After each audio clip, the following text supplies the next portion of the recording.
Olympus is but a memory. Even the dust has forgotten from whence it came.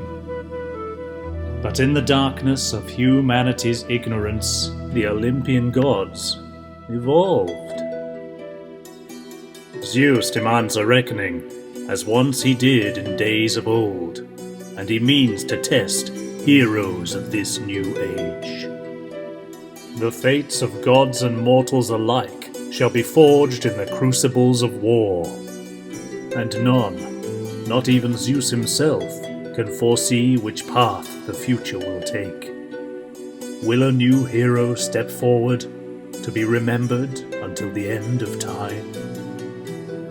Only the fates can decide.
A man washes up on the beach. He's been gone for 20 years.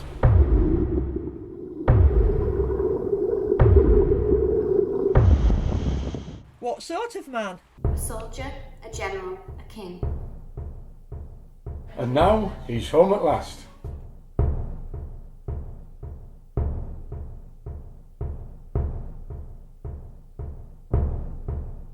I don't get it. Where's he been all this time? He was sent to Troy. To fight in a war he wanted no part of. But now he's back to fulfill his promise. What promise? A promise to his wife. He swore one day he would return to her, and now he is back. She'll think that he's dead. She'll have moved on after 20 years. She can't have waited for him. Her name was Penelope. And no, she has not moved on. She knew in her heart that one day her husband would return. And now he's back after many terrible years. He has fought and defeated enemies by the score. He's battled hideous creatures. And survived disasters at sea. He has dared to defy the gods themselves. So where do we begin? Oh yeah, with an apple. And a choice. A choice that would tear the world apart. And start a war like no other. A war between gods and mortals. Beneath the unbreakable walls of Troy.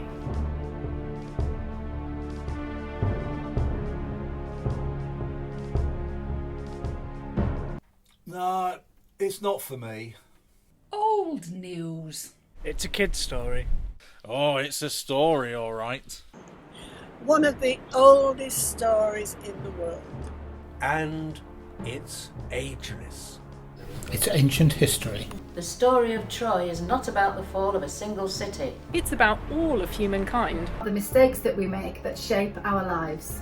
And the incredible things we can achieve together. It's a tale about the foolishness of kings.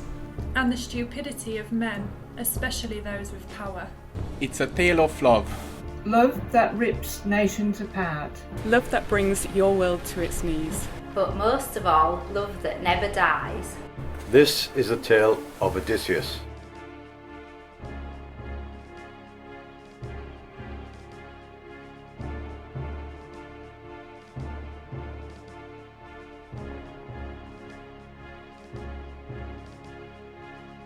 What about the apple? What do you mean?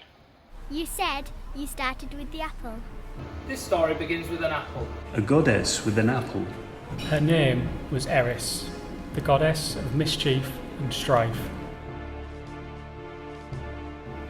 Oh, she was furious. She had been excluded from a royal wedding. A wedding? Whose wedding? You said she'd been excluded from a wedding. I don't get it. It all started way back in the depths of history. In ancient times, gods and goddesses lived on Mount Olympus. From these lofty heights, they looked over the human beings that worship. They interfered with mortal lives.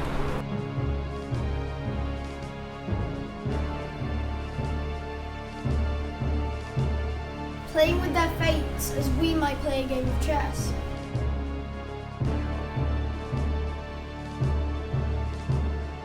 If someone displeased them, well.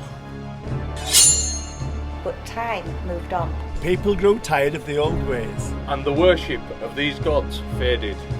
History often goes around in circles. Sometimes events overtake the wishes of gods and humans alike.